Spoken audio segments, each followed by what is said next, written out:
जैसे सुहेल आपने 3 आखिरी ओवर्स की बात की कि रन्स बिल्कुल करीब करीब ही थे उसके, को बहुत फ़र्क नहीं था।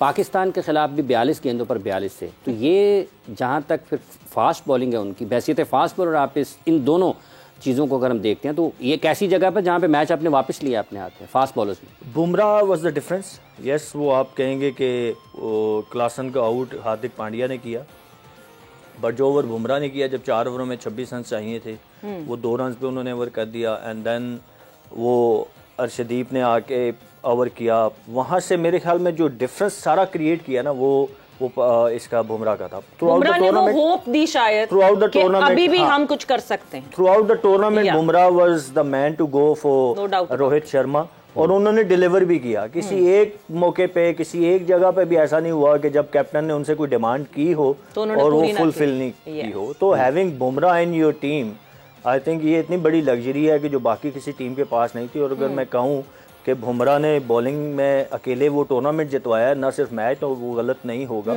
It's not about number of wickets, it's about the impact, जो आप इम्पैक्ट डालते हैं। आप देखें कि वो बैट्समैन सेटल खेल रहे थे और बुमराह आए तो उनके खिलाफ वो, और मैं मुझे थोड़ा अजीब भी लगा कि इतना ज़्यादा शेल में वो चले गए, बैक इन टू शेल के, मतलब 5 विकेटें थी आपके पास, मिलर साथ खड़े थे, at least you try to take single, rotate तो करने की कोशिश करते हैं ना, that's a different story. But वो बुमराह का प्रेशर इतना ज़्यादा था उनके ऊपर कि आप देखें कि उनसे सिंगल भी नहीं निकाला जा सका। रिवर्स हो रहा था, बट वो इतना अनप्लेएबल नहीं हो रहा था कि मैं कहूँ कि बहुत लंबा रिवर्स स्विंग हो रहा था जिसकी वजह से बहुत मुश्किल आ रही थी।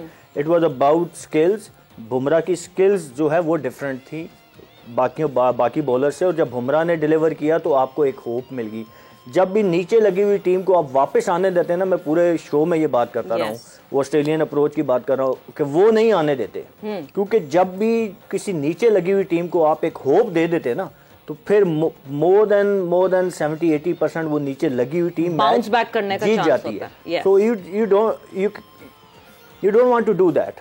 You cannot do that. जब आप वो करते हैं तो वही हुआ रिजल्ट। आपने देखा कि वो कहाँ राना बॉल था तो आखिरी ओवर में 16 रन चाहिए। वैसे बिल्कुल, ये वैसे बहुत सही एक कहावत है that batters win you matches and bowlers win you tournaments.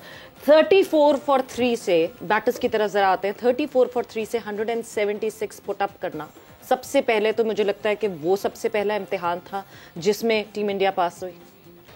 देखिए, इंडिया कल विराट कोहली का जो था, आपको पता है 2 दिन पहले से शुरू हो गया था कि Virat Kohli is the one who was gonna make a difference. किसी को नहीं पता था कि वो शायद ये अनाउंस कर देंगे कि मेरा और जब वो खेल रहे थे लग रहा था कि बड़ी एक अजीब सी इनिंग खेल रहे हैं, कोई इसकी कॉन्टेक्स्ट समझ नहीं आ रही।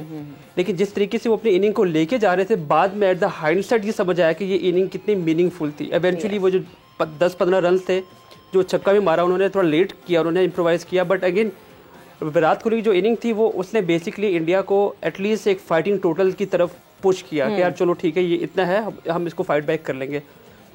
अब मैं थोड़ा पीछे जाऊंगा, जो आपने बात की, मुझे सबसे बड़ी खुशी ये है कि 2 बेस्ट टीम इस टूर्नामेंट, क्योंकि जब आप 20 टीम्स टूर्नामेंट की बात करते हैं तो किसी ना किसी टीम का एक तुक्का लग जाता है, किसी ना किसी टीम को एक एडवांटेज मिल जाता है। लेकिन बेस्ट टीम जो थी वो कल 2 खेली थी, और बेस्ट टीम जब खेल रही होती है तो छोटे छोटे मार्जिन होते हैं जहाँ पे आप एक गेम को अपने आप की फेवर में कर पाते हो। तो आई थिंक वो जो कल डिफरेंस था बुमराह ने तो किया। लेकिन उससे पहले जो उन्होंने जो ब्रेक, एक हम जो बात कर रहे थे पहले हम बात कर रहे थे जो पांड्या को ओवर दिया, आई थिंक पांड्या का ओवर वो था सेटअप, कि वो सेटअप था बेसिकली जो उन्होंने गेम को वापस पुल बैक किया। और T20 फॉर्मेट में जब हम 30 ओवर 30 की बात करते हैं, आमतौर पे इतने कम रन होते हैं कि ये 2 ओवर में क्या 1 ओवर में बन जाते हैं, तो इसलिए कोई इतना मेजर। लेकिन इंडिया ने ये प्रूव किया कि it's not just about batting, it's about bowling as well, और आप कितनी एक्यूरेट बॉलिंग करते हैं। And not just bowling, it's the street smartness. हम जो सेटअप की बात कर रहे हैं, दैट पंत का जो मोमेंटम ब्रेक करना, पंत का वो जो जमीन पे पड़ जाना, वो पट्टियां लगवाना, वो टाइम, एंड उसके फौरन बाद वापस आते ही वो विकेट हासिल करना, that is all part of the script. And this is not cheating, I believe this is the positive way of going forward. What do you से? तो वो एग्जैक्टली जब आप 8 या 9 ओवर में जब वो सेट हो गए हुए थे, जैसे सुहेल बात कर रहा था कि वो एकदम मोमेंटम अपनी फेवर में ले आए थे, 10 ओवर हो गए, 11 ओवर, तो हमें फील आ रहा था कि अभी बुमराह को लाएंगे, अभी बुमराह को लाएंगे। लेकिन उन्होंने सेटअप किया, गेम को जितना डीप लेके जाते हैं साउथ अफ्रीका ने हारना था, और एग्जैक्टली उन्होंने ये कोशिश की, ये कोशिश करें कि गेम को डीप लेके जाए और हमारे पास मौका मिले और हम इनको वापस पकड़े। जो पाकिस्तान की आपने मिसाल दी कि पाकिस्तान भी सिचुएशन में था और साउथ अफ्रीका भी सिचुएशन में था, डिफरेंस सिर्फ ये था कि south Africa had that very strong momentum in favour of Pakistan का हिट एंड मिस था। हमें नहीं पता था कि पाकिस्तान किसी डायरेक्शन में जा रहे हैं। साउथ अफ्रीका प्रॉपर डायरेक्शन में जा रहा था। फाइनल गेम है, आपके पास अगला गेम ये मेक एंड ब्रेक है, खत्म है, उसके बाद अपने अपने घर जाएंगे आप। तो आई थिंक वो मोमेंटम लेके जा रहे थे और वो जो डिफरेंस पाकिस्तान लोग कंपेयर कर रहे हैं, आई थिंक वो कंपैरिजन कुछ बनता नहीं है, कुछ सेंस बनती नहीं है।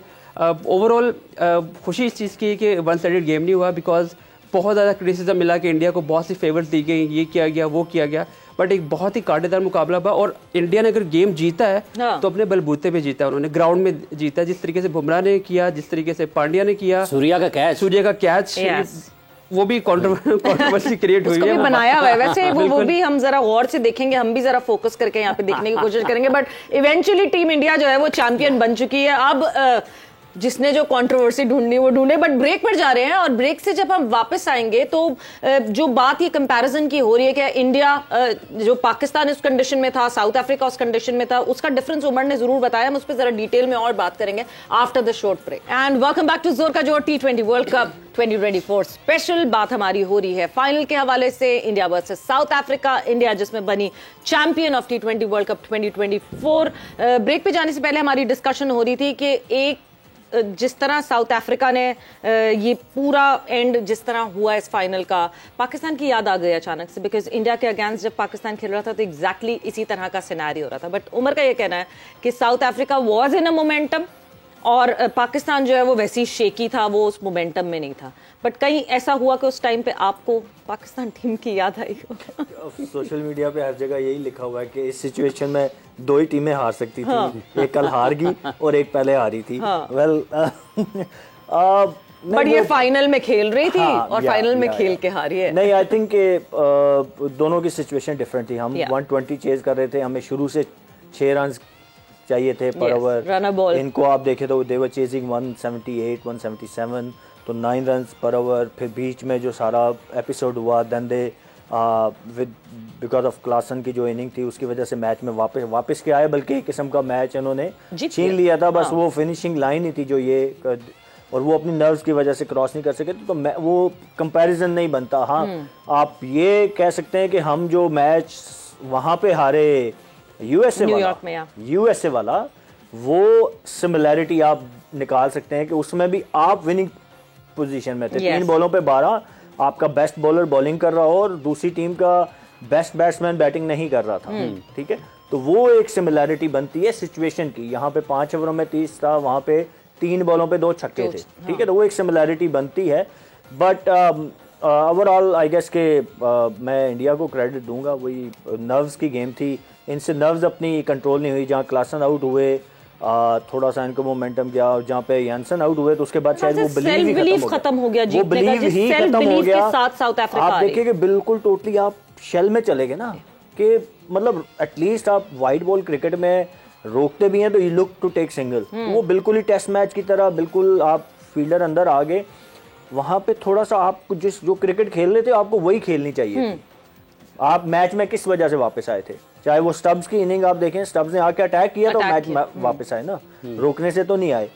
वो चाहे आप क्विंटन डिकॉक की इनिंग की बात करें, वो भी अटैक कर रहे थे। फिर क्लासन की देखें तो आप अपना मेथड से आपको हटना नहीं चाहिए था। मेरा पॉइंट ये है, वो जब आप मेथड से हटे, आपने इंडिया को चांस दिया मैच में वापस आने का, और फिर जब वो वापस आए तो उन्होंने आपको मैच में वापस नहीं आने दी। बिल्कुल। So you don't let opposition, मतलब आप सोचे ना, वही बात जो सिमिलैरिटी अगर मैं बात करूं, वो मैच हमें भी चाहिए था रन बॉल 6 ओवरों में 40, and we ended up needed 32 और 31 इन 3 ओवर्स। तो हमने वो 3 ओवर इतने बुरे खेल लिए कि हम 10-6 की जो हमें एवरेज चाहिए थी वो हमने 11-12 पे ले गए। Same goes to South Africa कि आप देखें कि जो आपका रन बॉल था वो 3-4 ओवरों में आपने 13 रन किए, and you ended up needed 16 run in 1 over. और विकेटें भी या तो ना आप सारे आउट हो जाएं, इन 4-5 ओवरों में आउट भी आपके 2 ही हुए, 4 आउट थे तो आपने एंड पे 7 आउट आपके हुए।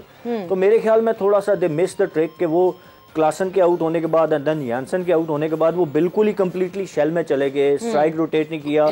या मिलर को चाहिए था कि वो एक एंड से कहते उसको कि भाई, खासकर जब last ball of the over थी ना, 2 ओवरों में 13 बॉलों पे 21 चाहिए, तो वहां पे वो अगर बल्ला घुमाते भी वो आउट भी हो जाते, तो पीछे 3 विकेटें तो थी बिल्कुल, तो मिलर खुद चार्ज ले लेते। मतलब ऐसी वो, लेकिन वो ये सोचें तब आती हैं जब आप नर्व्स कंट्रोल में होती हैं। तो नर्व्स यही करती हैं ना, जब आप नम नहीं हुए हुए तो नर्व्स हावी हो जाती हैं ना, तो आप सोचने समझने की सलाहियत आपकी खत्म हो जाती है और आप बेहतर फैसले नहीं कर पाते।